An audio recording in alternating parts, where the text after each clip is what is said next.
श्रीशैलेशदयापात्रं धीभक्त्यादिगुणार्णवम् यतीन्द्रप्रवणं वन्दे रम्यजामातरं मुनिम् लक्ष्मीनाथसमारम्भां नाथयामुनमध्यमाम् अस्मदाचार्यपर्यन्तां वन्दे गुरुपरम्पराम् यो नित्यम् अच्युतपदाम्बुजयुग्मरुक्मव्यामोहतस्तदितराणि तृणाय मेने अस्मद्गुरोर्भगवतोऽस्य दयैकसिन्धोः रामानुजस्य चरणौ शरणं प्रपद्ये। लोकाचार्याय गुरवे कृष्णपादस्य सूनवे संसारभोगिसन्दष्टजीवजीवातवे नमः।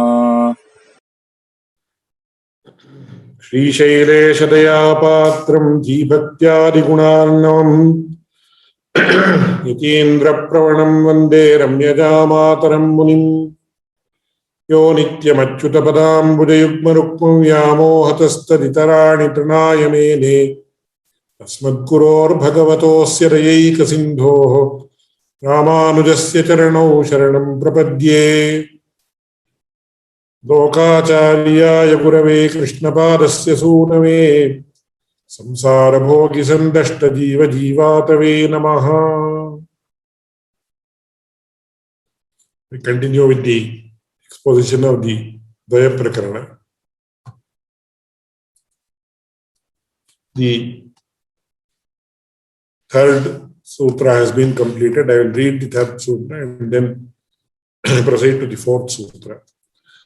எல்லா பிரமாணங்களிலும் தேகத்தாலே பேரென்கிறது, திருமந்திரத்தில் ஆத்மாவாலே பேரென்கிறது, திரமஸ்லோகத்தில் ஈஸ்வரனாலே பேரென்கிறது, தயத்தில் பெரிய பிராட்டியாராலே பேரென்கிறது.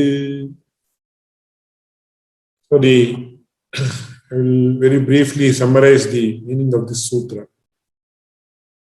which is the main factor that is responsible for the pramanas to yield the desired results that are expected of it. எல்லா பிரமாணங்களிலும் தேகத்தாலே பேரென்கிறது. I have explained it in sufficient detail. All the pramanas or all the Shastra Granthas, the treatises associated with the Shastras, they give more importance or utmost importance to the body. Because it has been mentioned by Kalidasa and several other poets, Shariram Adyam Khalu Dharma Sadhanam. The first means that a person has to perform virtuous deeds or to perform sadhana, to engage in the activities that lead to liberation is the body. Without the body, nothing can happen.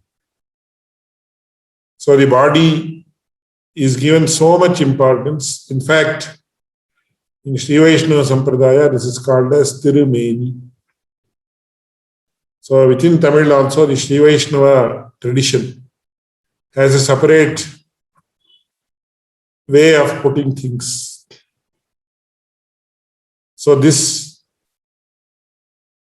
I don't like to use the word jargon because it's associated more of a technical nature. So here we have a separate way of denoting things. So when we ask, have you had food? In Tamil we say, yes, a unique nomenclature or a very different type of nomenclature. So when you say, have you had food? So those who understand Tamil can understand it well. For those who do not know Tamil, it might be difficult to understand the difference or the uniqueness. So you say, Saptacha, have you had food? Whereas in the Sri Vaishnava tradition, it is Amudu Shaidacha. So you actually make the food as Amrita or nectar and then consume it. So that is how we say, even when it is offered to the Lord, in Sanskrit we call it as Naivedyam. Naivedyam is actually offering. Naivedyam literally means offering to the Lord. So I would not like to say Iyengar Tamil. It is a Sri Vaishnava traditional language. You can say it's a dialect also, because this is not a dialect of Tamil, whereas it's a totally different language which is unique to the devotees of the Lord who belong to this tradition. So it's like something like Pamho or something in the ISKCON tradition. So you call a person had come, you don't tell him a person had come. You say a devotee had come. Or something like that. You use a different word. Though it is within the framework of English, it's a different word that is not used by all people at all times. So similarly, for all things, so for even for sleeping, it is kan valarnde aruluhirathu. Like that. And the body is actually known as Tirumeni. Tirumeni means a structure that is the dwelling place of the Supreme Lord. So that's why it says Dehattare. So in Sri Vaishnava philosophy, we call it as Tirumeni. It means the dwelling place of the Lord, which allows all the Kainkaryas to be done to him. So according to all the Shastras, the main factor that contributes to achieving the desired results is the body. Ella pramanangalilum dehattare perungirathu. Tirumantrathil atmavare perungirathu. The main factor that yields the desired results as far as the Tirumantra is concerned is the Jivatma. Because it is he who has to perform the Sharanagati or Prapatti or surrender. Charamashlokatil Ishwaranare perungirathu. As far as the Charamashloka is concerned, it is the Supreme Lord who is responsible for us attaining the moksha, because he takes up the responsibility of protecting the Jivatma and helping him attain moksha. But as far as Dvaya is concerned, the Dvaya Mahamantra which we are discussing about at present, it is the Periya Piratyarale Perengiradi. So the Supreme Goddess Lakshmi who is responsible for the Jivatma to attain moksha through the Dvaya Mahamantra. So as we all know, it is according to Sri Vaishnava philosophy, the Lord has three consorts. It is Sri Devi, Bhudevi and Neela Devi. So Sri Devi represents the cosmic force of the Supreme Lord, which is why it is mentioned Vishnu Shakti Para Prokta Kshetrajna Khyata Para Avidya Karma Samjnanya Pratiya Shakti Dishyate. These are all divine forces, cosmic forces of the Supreme Lord. And among them, Shri or Goddess Lakshmi is the supreme. Among these three also, Goddess Lakshmi is supreme. Of course, when we talk about Bhudevi, we say she is also supreme. When we talk about Neela Devi, she is also supreme, we say. But when you individually see the greatness of each of these consorts, each consort is supreme. But overall, we accept that Shri or Goddess Lakshmi is the most supreme among all the consorts. And we say that Raghavatte Vishnu Shri Ranapayini, and she cannot be differentiated from the Lord in a way. Though she is given a separate temple, a separate sanctum sanctorum and worshipped as a separate entity, ultimately she is not different from the Supreme Lord. But when you say like that, then it gives rise to so many questions. Then the question is she more supreme than the Lord? Is Lord more supreme than her? Whether she belongs to the Jiva Koti or whether she is to be considered as a Jivatma or whether she should be considered as Lord himself. So many difficult questions arise, which we will not go into now. So it says Periya Piratya. Periya Piratya means the senior most consort of the Supreme Lord. She is responsible, she is the main factor as far as attaining the results from the Dvaya Mahamantra is concerned. So that is what it says here. Dvayatil Periya Piratyarare Beringiradi. And then the next sutra. Periya Piratyarare Perahayavade Purushamakaramanalallade Ishwaran Karyam Shayyanindai.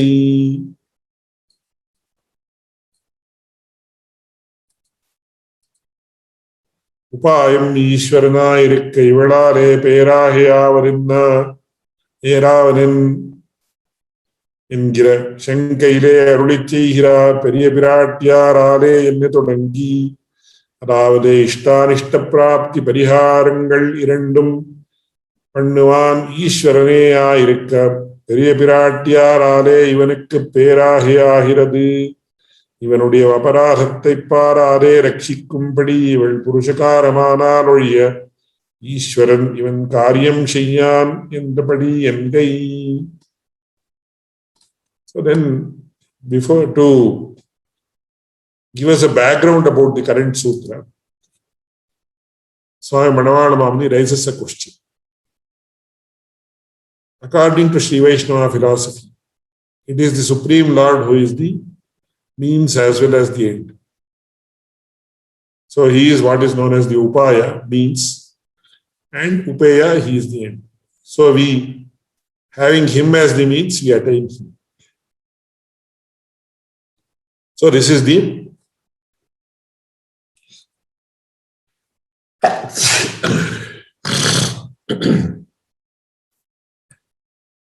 this is the philosophy that is accepted.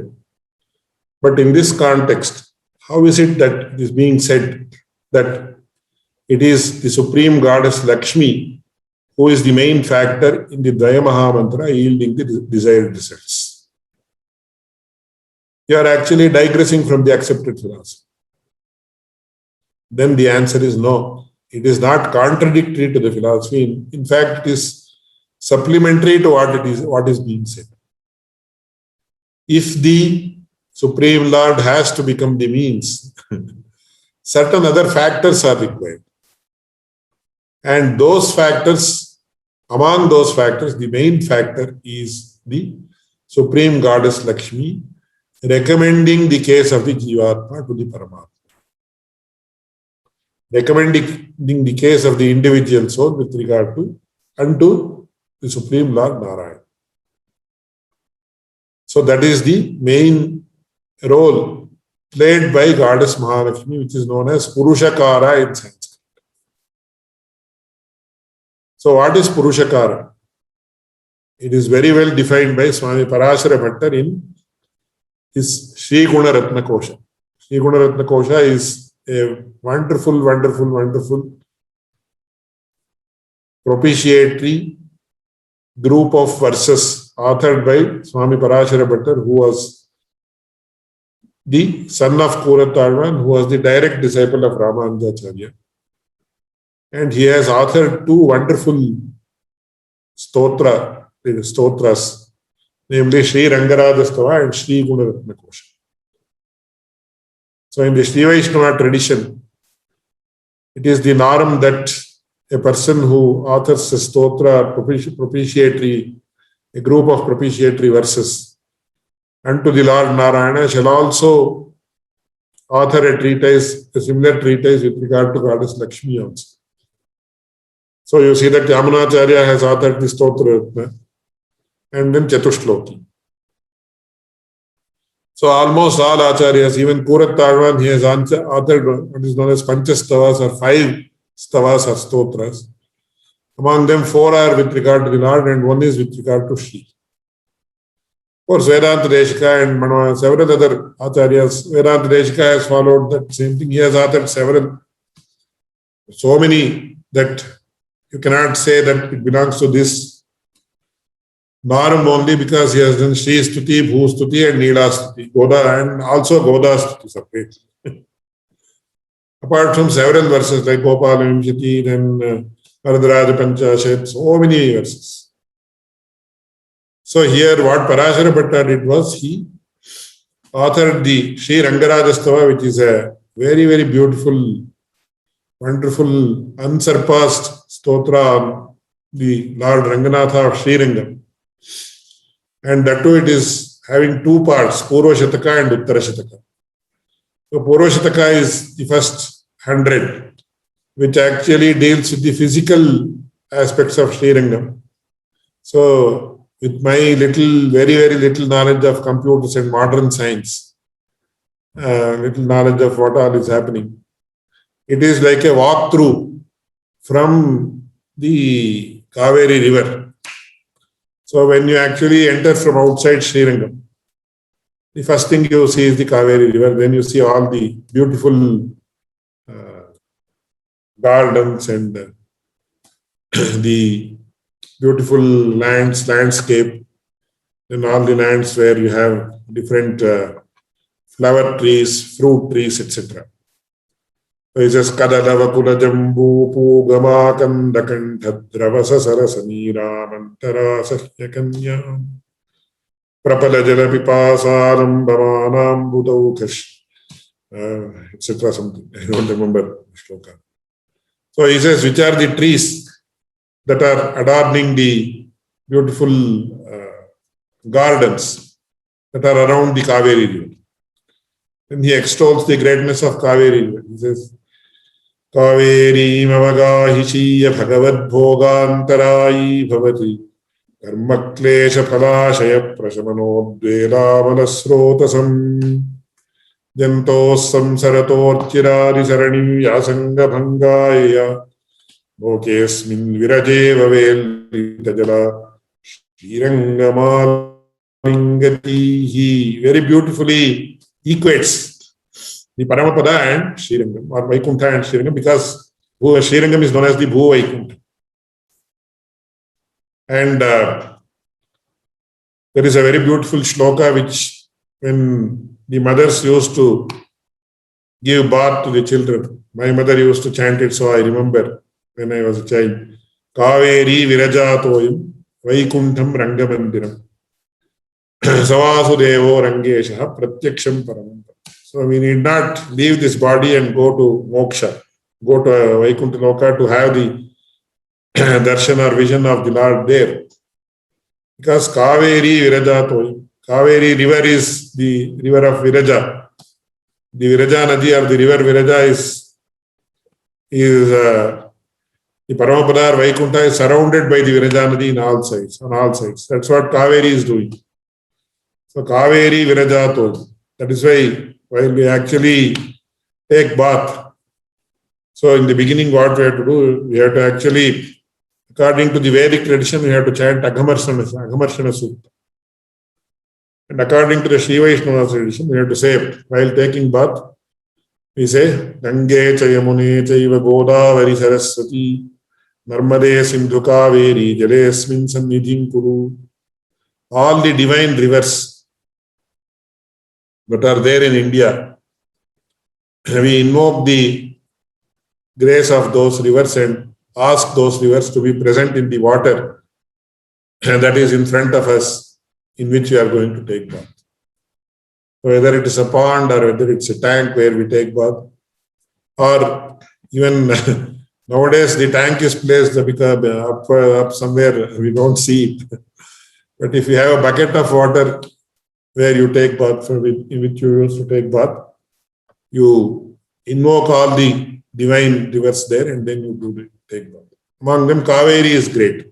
One of the greatest because it surrounds Srirangam, where Sri Ranganatha, who is the epitome of the Supreme Lord in the Vaikuntha. So he says, Kaveri Virajatoyam Vaikuntham Rangamandiram. So the temple or the sanctum sanctorum of Ranganatha is Vaikuntha. And Sa Vasudevaha Rangesha. So this Ranganatha, who is the presiding deity of Srirangam, is none other than the Paravasudeva, who is in Vaikuntha. So we say Pratyaksham Paramam Padam. So I am able to see the Paramapada or Vaikuntha here itself. So this is the greatness. So he says that coming to the present point, he has beautifully, like you said, the virtual tour of Srirangam. That too with all the philosophical backgrounds, philosophical significance, not just a virtual tour. A highly equipped or highly acclaimed virtual tour which gives so much of information. And in the second part, in the Uttara Shataka, he gives the philosophy, entire Vishishtadvaita philosophy, how it is put into practice in Srirangam. That's what he explains in the Uttara Shataka. So, the practical aspect and the theoretical aspect and how the theory is put into practice. I don't see any other work that is authored in this way, in any other philosophy, in any other tradition. And then he comes to, he has authored the Sri Gunaratna Kosha, which is a box of jewels. These jewels are the epitomes or personifications of the divine qualities of Goddess Shri or Goddess Lakshmi. Very, very beautiful. How beautifully he has described. Only when you enjoy the meaning of these, you can understand. So in this case, he says a very beautiful verse, which is very much pertinent to the current context. That is why I am quoting it here. Generally, I don't quote out of context, unless it's very attractive to hear and even very enjoyable to share with you. So he says, Pite vattat preyane janani paripurnagasi jane hitasroto vritya bhavati cha kadachit kalushadhihi kimetan nirdosha kaiha jagatiti samutitair vismarya svajanayasi mata tarasinaha. So you have to have a little bit of knowledge of the Indian tradition that was prevalent until our childhood. So until our childhood, the general norm was that the father is very, very strict with regard to the son or sons. And mother is always lenient towards the sons because she has so much of affection for them. Now in the last 20, 30 years, all these norms have changed and everything has gone haywire. So the father is always interested in what is known as hita. Hita means long-term benefit, whereas priya is short-term happiness. So the very simple and oft-quoted example is, suppose a child of 5 years wants to have a chocolate. The child will ask the mother, mother will say, okay, please have. Because she wants the child to be happy. But if the child has some problem with its teeth, then the father will say, no having chocolates because it will affect your teeth and I will have to take you to the doctor. And you will also have to take medicine and it will affect you in so many other things. It may affect your studies, etc. So he is not interested in the child becoming happy or attaining instant happiness, whereas he is interested in its long-term benefits, which is known as hita. Whereas mother will say, oh, the child is asking, why do you deprive the child? So similarly, when it comes to studies, it used to be that the father would always be very strict. And there is a saying that spare the rod and spoil the child. So they would mercilessly beat. And my father used to beat me mercilessly until I was around 40. If I would not study, not otherwise. Whereas the mother, she'll feel, oh, he's being hurt. No, unless a person is physically hurt, he will not have that fear.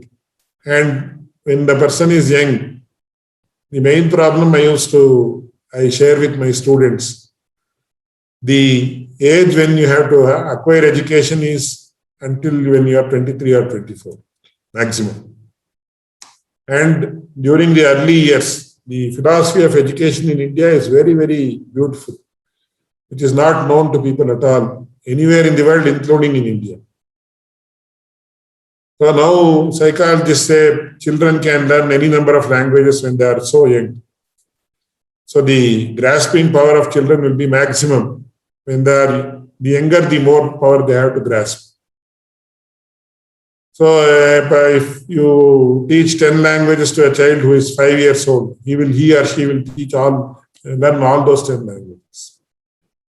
Because that is the absorbing power. And whatever has to be memorized, that memory will come to you very easily. The younger you are, the more older you are, your memory power will decrease. Of course, you may remember so many mundane things, that's a different thing. Or something to do with money or name or fame or things like that. But if you have to memorize something in a very good manner, you have to start very early. So, but what happens, especially in the Western countries, and now it is the same in India also. So all over the world, I have to say, I should not say Western countries or Indian countries. So they say you have to enjoy college life. You have to enjoy school life. That means you enjoy the physical pleasures before you are 24, which actually misleads people and spoils their entire life ultimately. So the main problem is how to actually, because that is the age when the mind craves for enjoyment of various things. I need not go into that. And that is the age when a person has to desist from all those things and study. So when you are young, you want to play. So it's a balastavat krida sakta. That's what Shankaracharya says. Always a child wants to play. But he should desist from playing and read. But that doesn't mean that he should not play at all. There should be a proper balance. But if there is no fear factor, the boy will not read, or boy or girl who will not read or write or engage in studies. So then the father has to take a very stern stand, and he has to see to it that the boy does not play always. Of course, he should be allowed to play, that's a different thing. And then have a proper balance between study and play. And after 15, he should be counseled properly. That he does not channelize his energies towards enjoying the pleasures, whatever essential pleasures that are common, until probably at the age of 20 or 24. That's why the Gurukula system is so valid and valuable. So from 8 to 24, he is engrossed totally in studies. So at 24, he is asked to get married and lead a very virtuous life, and we lead a very happy life. So within the framework of the dharma, whatever is there, you enjoy all the pleasures. Because if the pleasures are also, if there is no rule to enjoying pleasures, that will once again result in disaster. And he will ultimately lose the aim with which this body, etc., has been given to him by nature or by Supreme Lord, however you want to put it. So here what it says is, Pitevat Tatpreyan Janani, O Goddess Mahalakshmi. Parashara Bhattara says, Tatpreyane Piteva, your husband, Lord Narayana, is like the father. Paripurnagasi Jane, Hitas Vritya Hitas Rota. He is always interested in the long-term benefits of the Supreme, of the Jivatma or individual soul. So when a person comes to perform Sharanagati, he sees, oh, this Jivatma has committed so many sins. How can I accept him? Paripurna agasi jane hitasroto vritya bhavati kadachit kalushati. When he considers the innumerable sins that has been converted by the Jivatma, that have been committed by the Jivatma, he says, how can I accept you? you have committed so many innumerable number of sins. So he says, Bhavati cha kadachit kalushadhi.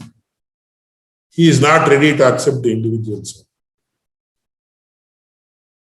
Then it is here that Goddess Shri intervenes.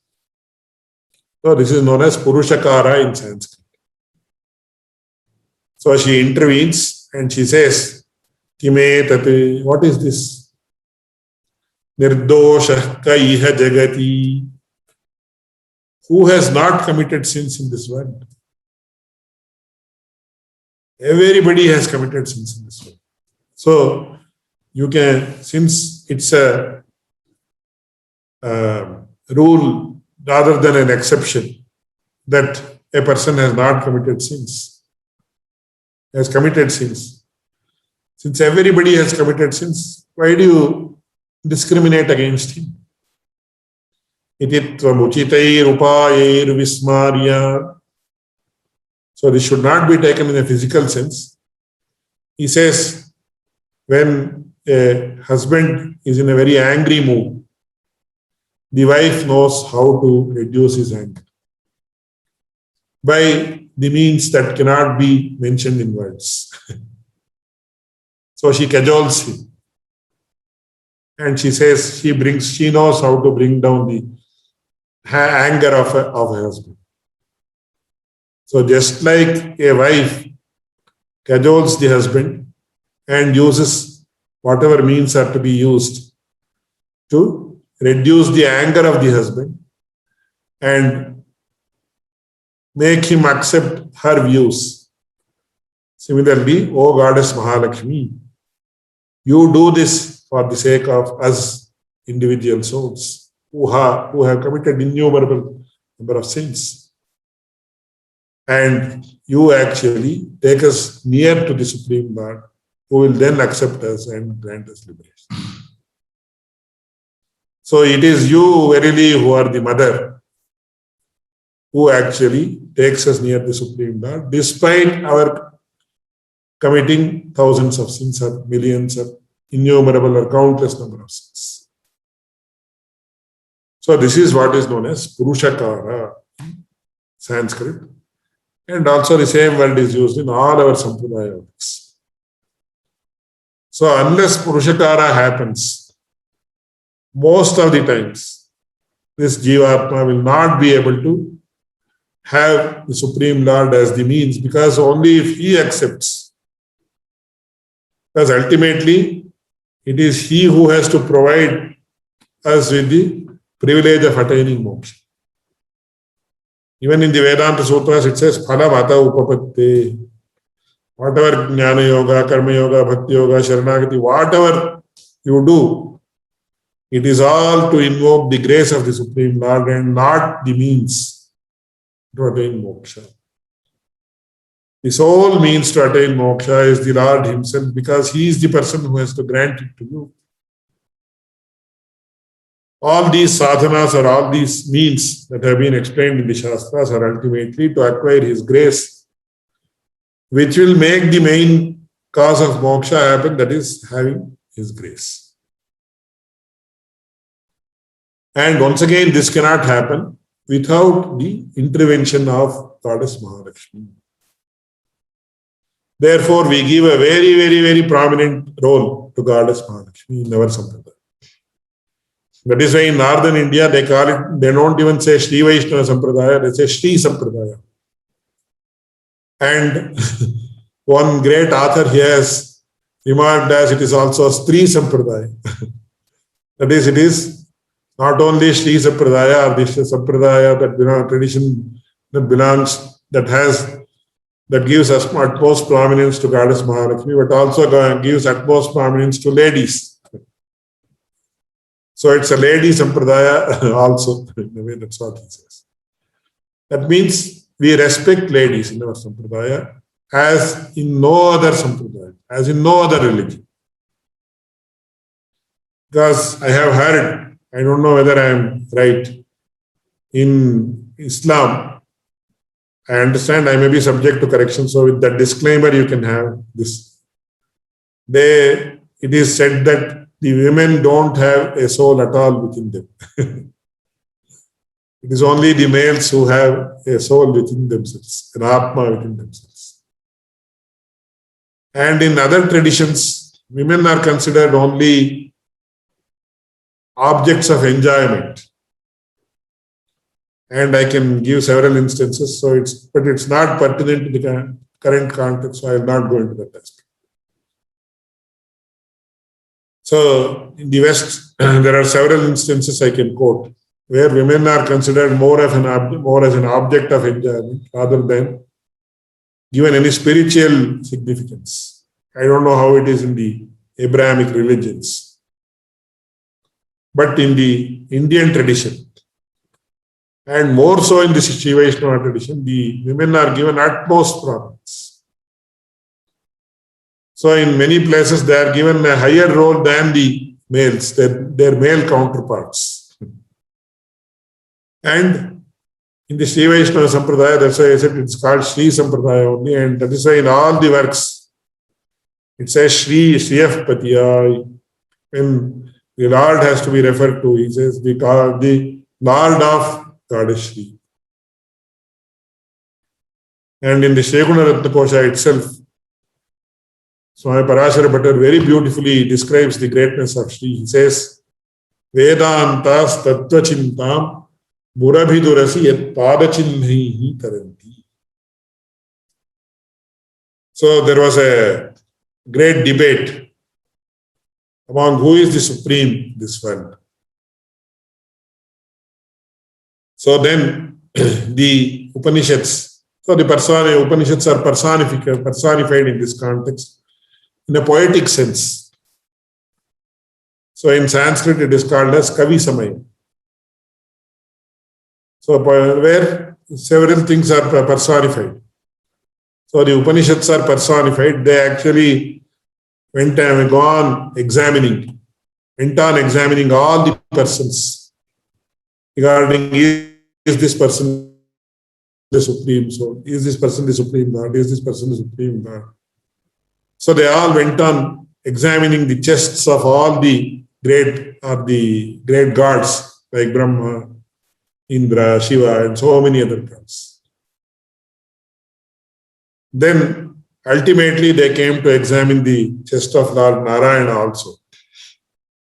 And when they saw the footprints of Goddess Lakshmi on the chest of Lord Narayana, they decided he is the supreme Lord. So Parashara Bhattar says, Vedantaha Tattva Chintam Murabhidurasi. Murabhit is Murari or Lord Narayana. When the Upanishads, who are personified in the form of human beings, when they saw the footprints of Goddess Lakshmi on the chest of Lord Narayana, they decided, oh, he is the supreme person. So, even for Lord Narayana to achieve his status of being the supreme person, it is Goddess Shri who has left her footprints on the chest of the Lord. So great is the uniqueness, so great is the greatness of Goddess Mumuksupadi. That's what Parashara Bhattar says in his Sri Guru. But I said, once the Upanishads saw that the Supreme Lord has the footprints of Goddess Lakshmi on his chest, they decided, we need to go no further to find out who is the Supreme Lord. Therefore, the Goddess Mahalakshmi plays such an important role in helping us approach the Supreme Lord and having him as the means, and by having him as the means, we have the Supreme Lord himself as the end, and we attain him.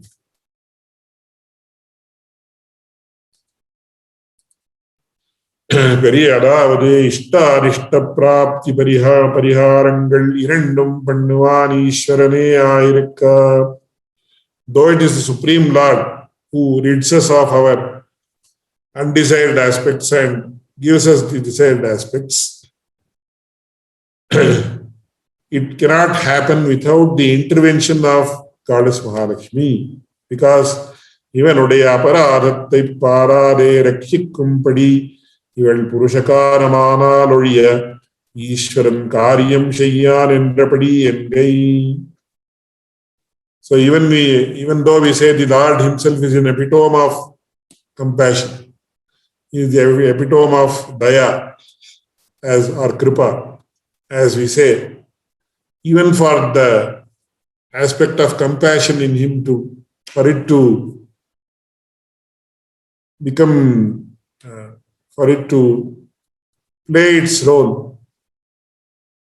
the intermediary role played by Goddess Mahalakshmi is most important.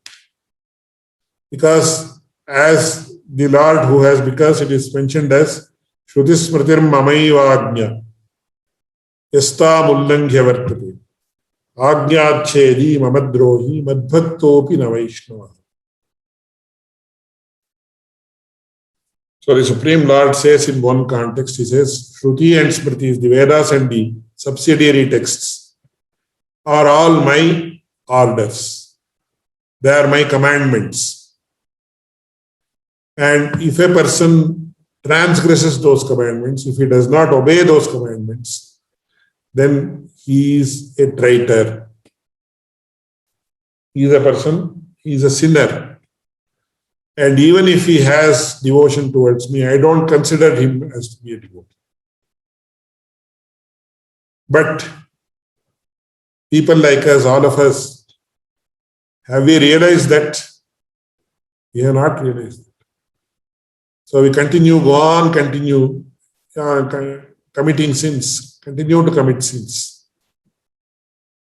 And when this is the case, the Supreme Lord comes across sinners like us, what will he do? He says, you have committed such a lot of sins, how can I accept it? So then, though he is the epitome of compassion, he is the personification of compassion, that doesn't mean that he is blind towards these things. So the role of Goddess Mahalakshmi is very much imperative or mandatory if the Supreme Lord has to accept us, the individual souls of Jivanas. Therefore, he says there is no contradiction between these two statements or these two concepts. So that is the meaning of the sutra here. பெரிய பிராட்டியாராலே பேராகையாவது இவள் புருஷகாரமானால் அல்லது ஈஸ்வரன் காரியம் செய்யான் என்கை. துவயத்துக்கு அதிகாரி ஆகிஞ்சன்யமும் அனன்யகதித்துவம் உடையவன் இவை இரண்டும் பிரபன்ன பரித்ராணத்திலே சொன்னோம்.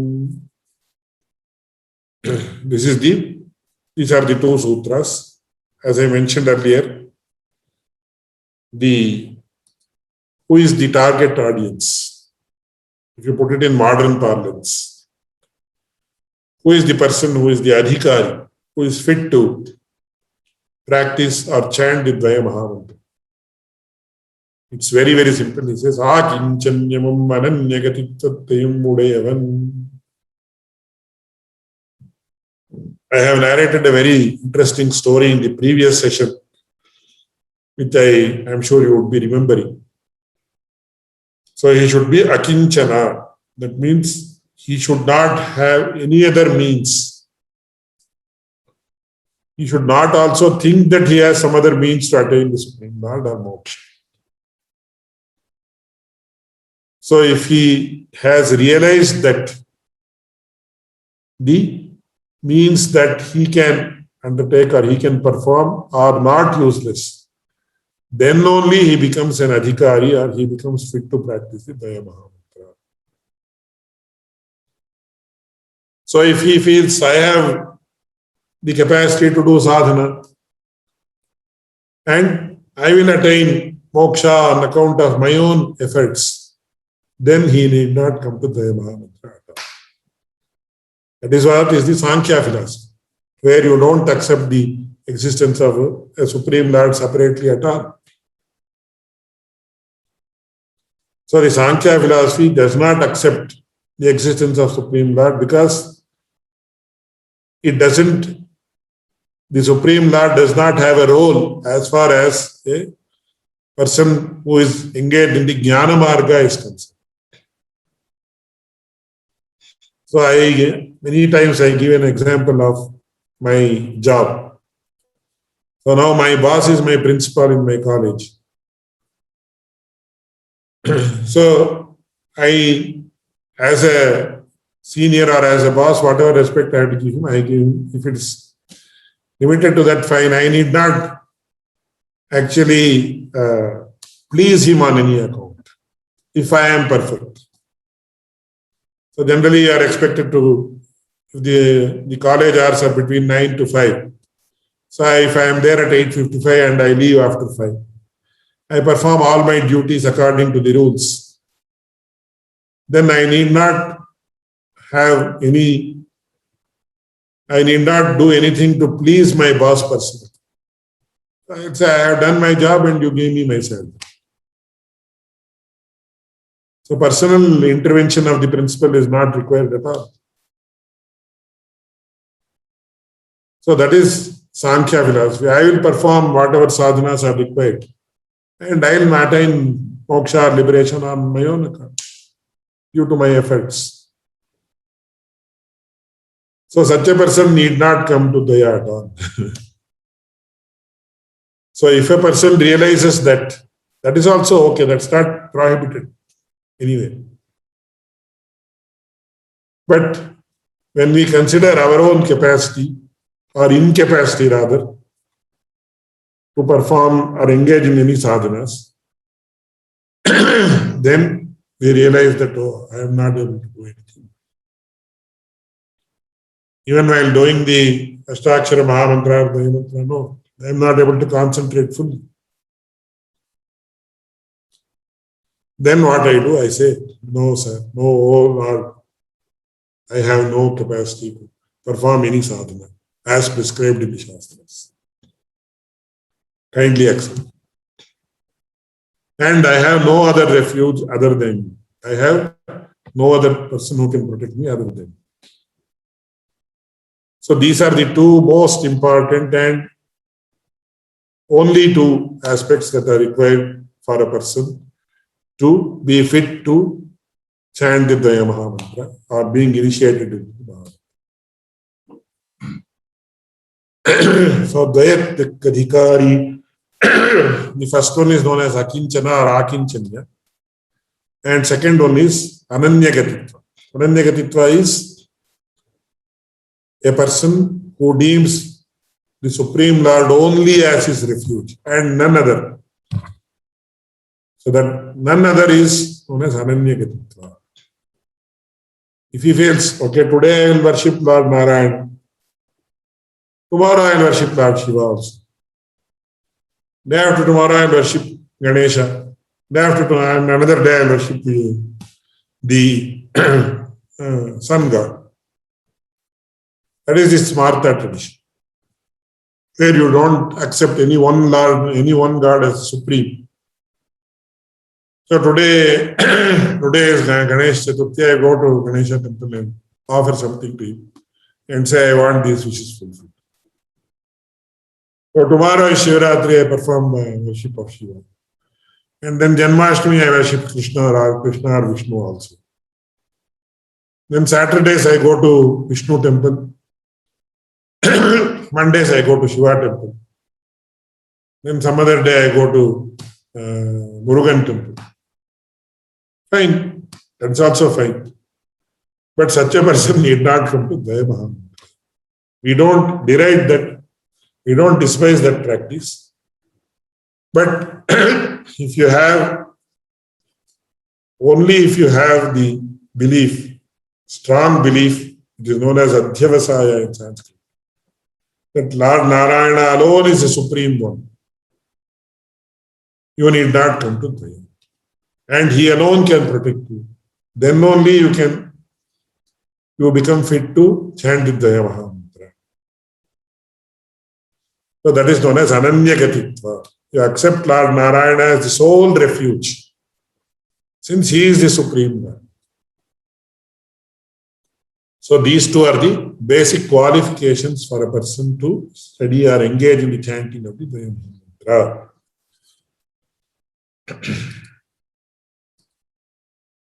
அதாவது சித்தோபாய வரண பிரதிபாதகமான துவயத்துக்கு அதிகாரி அகிஞ்சனோ கதிஹி தமேவோபாய பூதோ மே பவா என்னும் அகிஞ்சனோனன்யகதி சரண்யா என்னும் புகழும் இல்லாவடியேன் என்றும் சொல்லுகிறபடியே ஆகிஞ்சன்யமும் அனன்யகதித்துவம் ஆகிற இரண்டும் உடையவன் என்கை. So he has quoted several quotes from different texts like Vishaksena Samhita, then Stotra Ratna, etc., which I will explain in the next session. So I will conclude here today. Any questions you can ask? So Swami, we finished the Tirumantra Prakaranam, and now we're in the Dvaya Mantra Prakaranam. And we know that Tirumantra is mentioned in the Upanishads, in Narayana Upanishad, that Vaikunta Bhuvana Lokam Gamishyati, that somebody, Om Namo Narayana iti Mantropasakaha, the person who worships with Tirumantra, he will go to moksha or go to Vaikuntham. So, is there such a statement about the Dvaya Mantra, and where is it from, and what is the source of the Dvaya Mantra? No, I have not come across any such Upanishadic source. So it's a very good question, because as you said in the Narayana Atharva Shiropanishad, the Ashtakshara Mahamantra is specifically mentioned. Pratyaganandam Brahma Purusham Pranavaswarupam Akara Ukara Makara iti Tane Kadha Samabharatadeta Nomiti Yamukta Muchyate Yogi Janma Samsara Bandhanat, etc. And before that, the Demaha Om Namo Narayana iti Mantropasaka Vaikunta Bhuvana Lokam Gamishyati Vedambaram Pundarikam Vijnana Ghanam, etc. So with regard to Dvaya Mantra, is there any Vedic source? I don't know. I'll find out and let you know. It's a good question. As I know, I have not come across such statement. So I'll find out and let you know. I thought it was very good that you explained that Ananya Gatitva also includes Goddess Lakshmi. Yes. So some people may say Ananya means only Lord Narayana is the only one to be worshipped or to be approached, but we have to approach Mother also. Yes. So that's why we don't worship in the Madhya Sampradaya. They don't give such importance to the goddess Mahalakshmi. So many a times in our Sampradaya works, they say that Lord Narayana is worshipped as a brahmachari. Of course, he is not a brahmachari. It is mentioned in the sense that the necessary credit to Goddess Mahalakshmi is not given. But then it will not become complete. It will become only a partial view of the Lord. It is not a comprehensive view. And therefore, in our Sampradayam, we don't do that. So, that way, the Sampradayam, from a very objective point of view, not from a subjective point of view, not because we belong to that Sampradaya. The Sampradaya is highly evolved because these thought processes are not mentioned in any other Sampradaya. So this has to be taken from a very objective point of view, not from a subjective point of view. And you can also compare if any of these concepts have been mentioned in any other Sampradaya, whether it is the Abrahamic religions or whether you have, I don't know, we have so many Shintoism, Buddhism, this Confucianism and all those things. Are they evolved so much? Have they mentioned about all these nuances in their works? I cannot comment upon those religions because I have not studied them. But from what little we can understand, I don't think they are evolved to such an extent. Though we respect all the religions or other philosophies, for what they mean or what they are. This is the uniqueness of our sampradaya. There is nothing wrong in saying like that, I feel. So it's a very balanced view. It's not any fanatic or fundamentalist view. And there is nothing wrong in realizing the uniqueness of our sampradaya.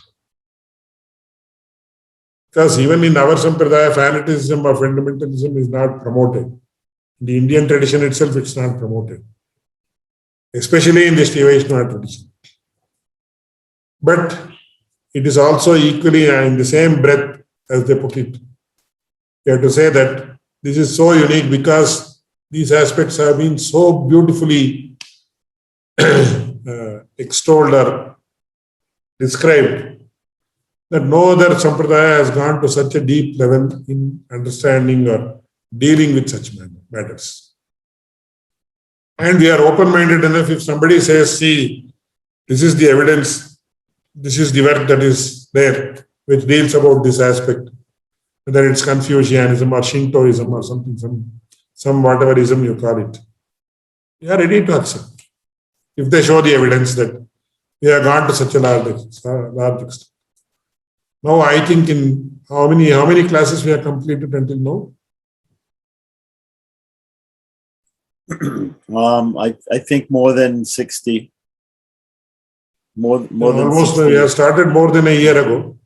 Yeah. But we are if you just go through the unique features of Sri Vaishnava Sampradaya as exposed in Tirumantra Prakarana and Mahaprajaya Prakarana until now, whatever we have. You can write a wonderful book. But by the time we go and complete the Tiramashloka Prakarana, I think we will come across so many unique aspects, which are not mentioned in any other tradition as far as I know. Because the main difference between the Abrahamic religions and the Indian tradition, religions belonging to the Indian school of thought is that, as I understand once again, I am subject to correction with that disclaimer only I will tell. So in Christianity, what happens, you actually have connection to the God only through the messenger of God. You cannot approach God directly, as far as I know. So you have to have a priest or something. There are several schools of thought. Of course, I know that. But in India, in the Indian tradition, what happens is, every Jivatma is endowed with the inherent capability of having the divine vision of the Supreme Lord and attaining moksha. So that's what I understand. I may be subject to correction. You please correct me if I am wrong. And in other sampradayas also, other religions also, I think it is something similar to that. But when you say that, for example, in Christianity, you actually think there is no mention of Punarjanma or rebirth. So the body is actually put in a coffin, which actually, according to Indian tradition, is detrimental to the further progress of the jiva. That is why in the Indian tradition, when a person passes away, it is mentioned that before the heat in the body goes away completely, you have to cremate the body. But when you put it in a coffin or something, the body is there. So the Jivatma it is also mentioned that the individual soul, it is so much enamored about this body. Nobody generally, unless he is very, very ill, where he can never recover, he has realized that he can never recover, he doesn't want to give up the body. Because the Jivatma is so much enamored about this body where it has stayed for so many years. So if the body is not disposed immediately, it will not progress further, it will not go forward. It will try to come back to the body. That's what is mentioned in the Garuda Purana. So if the body is disposed of totally, so that is done instantly by cremating the body. That is very good for the further progress of the jiva or individual soul. So it never looks back, it looks forward. So these are several instances. So the Maharshis specialized in, since they had a divine vision about the Jivatma and its what we call as Gata-gati, how it comes into the body, how it leaves the body, etc. And they knew the science of spirituality, as we call it Vedanta Vijnana, as it is known in the Upanishads. They devised several evolved methods. That doesn't mean that the other religions don't have it. They have a slightly partial view, as we can put it. Whereas this seems to be a more evolved view, because they could actually tell the science behind what happens. And several people have come to experience this also. Yes, this is valid, this is valid, this is valid, this is why this has been done, this is why this has been done, etc. So that way, this sampradaya, this philosophy, this sampradaya seems to be more evolved. Anyway, thank you very much. So we'll continue next week. I just wanted to say I like very much that you mentioned about the Madhva Sampradaya, because the Madhvas are so close because they have also the Astakshara mantra. But the Sri Vaishnavas go to the extent that they find Mahalakshmi even within the Astakshara mantra. Yes, yes. But the Madhvas don't. They don't have the Dvaya mantra, and they don't know that Mahalakshmi can also be found within the Pranava itself. Yes, yes. So, but the Sri Vaishnavas look everywhere for Mahalakshmi. Yes, yes, yes. You're absolutely right. Yes. And it is there in the Vedic text also. It's not that it's not there. It's very specifically mentioned in the Vedic text. And the Puranas also, of course, Srimad Bhagavatam mentions so much about Kadashri. So it says, Rukminya Ramayopeta. So Dwarakayam Abhudran, when Drishtva Krishnam Shriyapati. So when Srimad Bhagavatam explains the Rukmini Kalyana, everywhere it says Krishnam Shriyapati. Krishna, who is the Lord of Shri, it says. And Jahara Krishna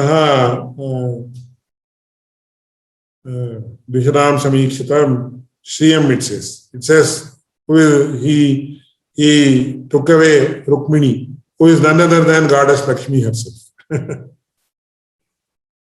And in Vishnu Purana it says Raghavatve Abhavat Sita Rukmini Krishna Jnanmani Anyeshta Rasvata Avatareshu Vishnu Shri Ranapayini. She can never be separated from him. So Bhagavatam extols so much about Lord Krishna being none other than Shriyapati and Rukmini being none other than Goddess Mahalakshmi. So it says Rukminya Ramaya Upeta. Rukmini, who is none other than Rama, that is Goddess Mahalakshmi. So it's not, even the common texts, Madhva Sampradaya and Shiva Vaishnava Sampradaya, they are not that they don't accept Goddess Mahalakshmi, but they don't give such a prominent place to Goddess Mahalakshmi. Anyway, good that you observed that I mentioned about it. Thank you very much. Vached Ramam Jetyesha Chatura Chaturakshari Kamavastham Prapadyante Jantavo Hantamatushah Punyam Bodha Vikasaya Papadvam Takshayaya Cha Shriman Avirabhut Bhumo Ramam Jadivakraha Tanikೃತ ವಿರಿಂಚಾರ್ಜನಂ ಕುಶಭೂತಯಃ ರಾಮಾಂತ್ಯಪದಾಂ Bhoja ಸಮಾಶ್ರಯಣ ಶಾಲಿನಃ